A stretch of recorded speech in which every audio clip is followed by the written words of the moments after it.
Well, it would be a huge test for boys hockey here as we kick off another new episode of Raiders Sports Block. The Raiders at 10-5-1 would be fighting for the Herget top spot. They would face off against the Framingham Flyers in a tough Bay State Conference battle as the Flyers lead the Carey division at 12-1-4. Andrew Johnston would be tested in net throughout this game, but here in this opening period, Johnston was lights out. Watch this incredible save here as Ben Stefanini hits the post with a shot, but the puck is an inch from the line and Johnston sprawling somehow makes the glove save. No goal. What an outstanding effort there by Andrew Johnston to save a score. You can just feel the energy on the ice in this game as even Carter Huff on this breakaway goes airborne over goalie Owen Parker, crashing into the net, doing all he can to score, but Parker somehow holds on for the save and we remain scoreless. That changes though with just under a minute left in the first, when Framingham in their own offensive end win the faceoff and Austin Bellafuli spins around and nets the wrister stick side, and that's a hit right there for Wellesley as momentum goes to the Flyers heading into the second period. With just about 4 minutes left to this second, Wellesley is not happy when this 2-on-1 opportunity gets wasted on a very close call of offsides. That's a call Wellesley can't help but question. To make matters worse on what is clearly an offsides by Flyers Scott Sweens gets no call, and Sweens ends up getting the goal instead. As Flyers score yet again on another late goal here in a period. Frustrating for Raiders for sure, as in minutes what could have been a tied game is instead a 2-goal advantage here for Framingham after 2 periods have been played. After Flyers quickly score their third goal to start up this third and final period, the Raiders get a much-needed power play and immediately jump on it. Ethan Murphy's shot from the slot gets blocked back out, but Owen O'Connor interrupts the clear out and rips it past Owen Parker and into the back of the net. Key score here as Owen O'Connor's unassisted goal makes it a game here, and the Raiders are now down by 2, 3-1, with plenty of time left in this final period. But 2 more Framingham scores, one by Jamie Brigham and another by Austin Bellafuli, who would lead the Flyers with a hat trick, would just be too much for the Raiders to come back from. And though the final score would end up being 5-1 Framingham, the scoreboard may not say it, and Andrew Johnston played outstanding between the pipes. And despite allowing 5 goals, just made nasty saves throughout these 3 periods. This loss is a frustrating one to take as the Raiders not only see their Herget Division battle for first get even tougher, but also see Flyers celebrate on their own home ice like it's the championship. Perfect motivation for these Raiders as they would face their rivals Natick on Saturday. Final score here, Framingham 5, Wellesley 1. Thursday would be the exciting annual basketball doubleheader versus the Natick Redhawks. Making it extra special would be the fact that it's senior night as well for the girls and boys basketball team. And as the girls tipped off first, it's clear the focus these last few seasons on this girls basketball team is the term "we-fence." Whether it's offense or defense, it's a team effort. And it starts first with the leadership and unselfishness of these 4 senior captains: Emily Cronin, Emma Ivey, Katie Williamson, and Caroline Sullivan. All who've definitely done so much for this team these last 4 years. Facing their rivals Natick is always fun, so as Raiders edge Redhawks here in the first with a 9-6 advantage, we head into the second quarter. Justine Gaziano makes it an 11-10 Redhawks deficit, but a 6-0 Wellesley run sparked by Katie Williamson and Emily Cronin give Raiders the 17-10 lead. This defensive first half would close out with Raiders leading 19-12, but still not able to find enough separation away from Natick. And so the shots start falling more easily in this third quarter as Wellesley builds a 30-21 lead thanks to great passing. It starts first as Leo Sperling swings the ball out to Dorian Cohen, and Katie Williamson, wide open in the paint, banks it in for 2. Seconds later, Leo Sperling behind the perimeter dishes to Caroline Sullivan, and Emma Ivey, cutting to the basket, sees daylight and lays in the nice finish. But Justine Gaziano helps Redhawks stick around, sinking a shot from the charity stripe. And this key 3-point attempt by Emily Wickles is drained, and Natick is only down 30-24. We've got a timeout on the floor. But Raiders close out this third with even more momentum, with seconds remaining as Leo Sperling again finds a wide-open Emma Ivey. And Ivey steps back and with a defender in her face, calmly sinks home the key tray. 35-24, Raiders. And the fourth continues to be controlled by Wellesley, not only on defense, holding the Redhawks to only 5 points, but also offensively. Here off the inbounds pass, Caroline Sullivan sinks in the baseline J, then Dorian Cohen fakes it top of the key and drives in the lane, takes contact, and still banks it in. 39-24, Wellesley. And as the Raiders are quickly running away with this game, closer to another victory, Dorian Cohen makes it an 18-point lead here with this shot from downtown. And after Caroline Sullivan adds 4 more points with back-to-back shots in the paint, this is a Wellesley lead they won't be giving up anytime soon.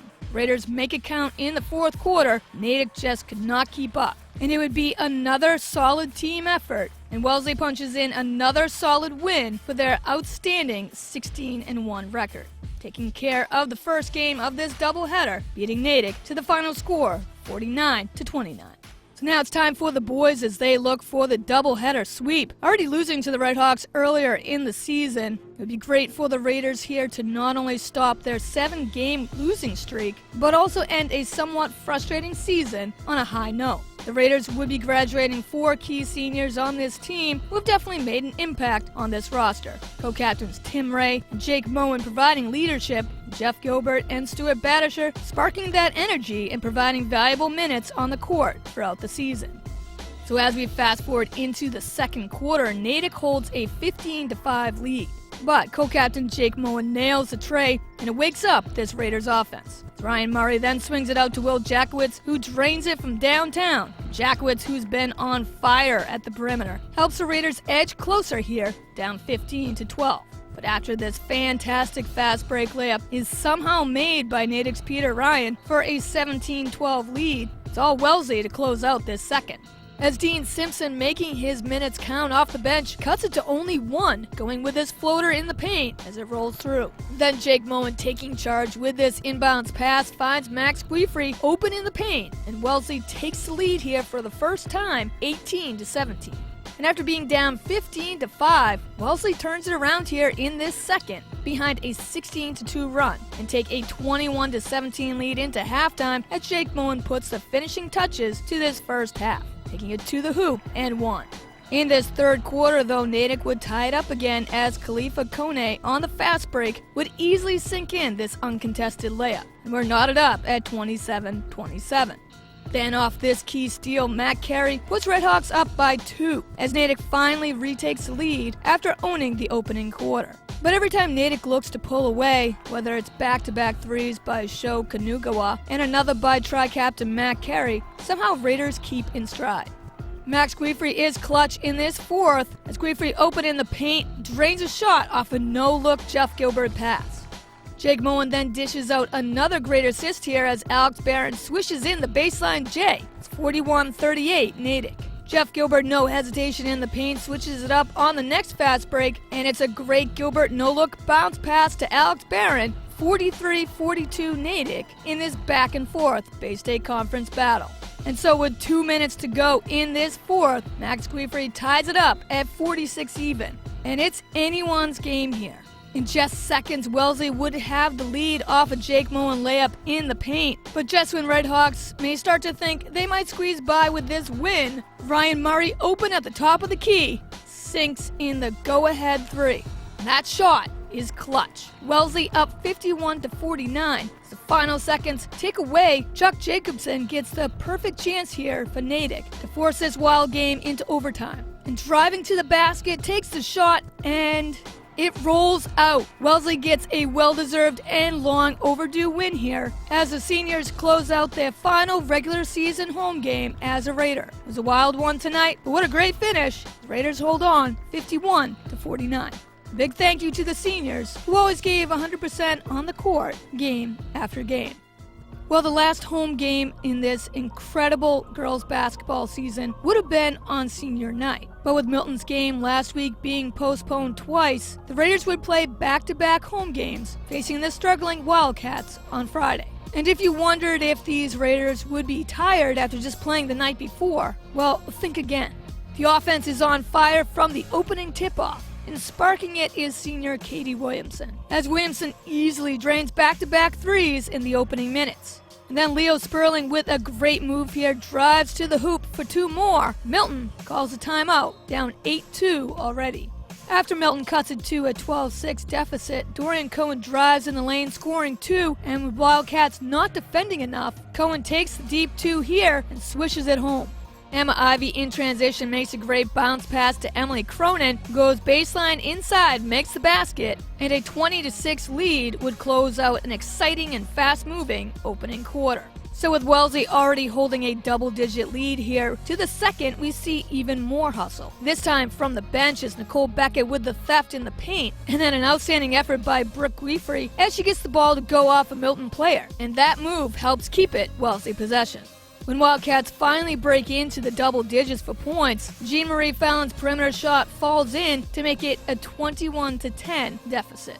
Brooke Guifrey from the corner adds to this Raiders lead. And Wellesley, owning it in transition, gets another fast break here as Emma Ivy to Dorian Cohen just makes it look easy.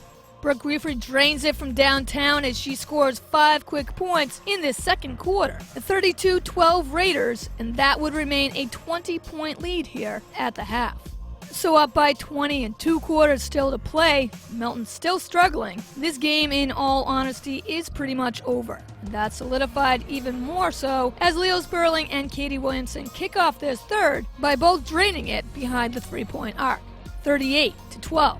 And then just as they started this third, so Williamson and Sperling end it as Williamson gets the offensive rebound and puts in the uncontested putback. And after Leo Sperling misses this 3, the Raiders again get another offensive rebound, and Leo Sperling tries again, this time drains it. 45-16 Raiders after 3 are played here.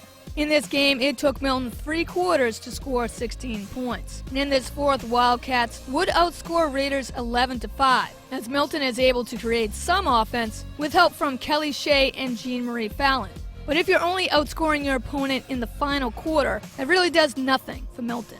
And it would be great to see the 5 points that Wellesley does score with the starters done for the night would come from freshman Nicole Beckett. Just incredible as Wellesley's largest lead of the night would go as high as 32 points. Wellesley played their last home game of the regular season with a ton of energy and intensity and easily go to 17-1.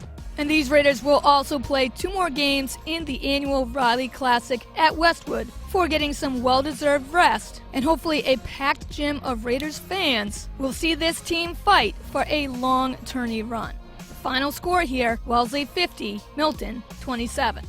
Well, that's it for this episode, with only a couple more weeks left in this regular season. But stay with Wellesley Media as we keep you covered with all Raiders sports. If you missed any games or highlights, check us out on demand at wellesleymedia.org, our YouTube and Facebook pages at Wellesley Public Media, and right here on Comcast 9 and Verizon 39.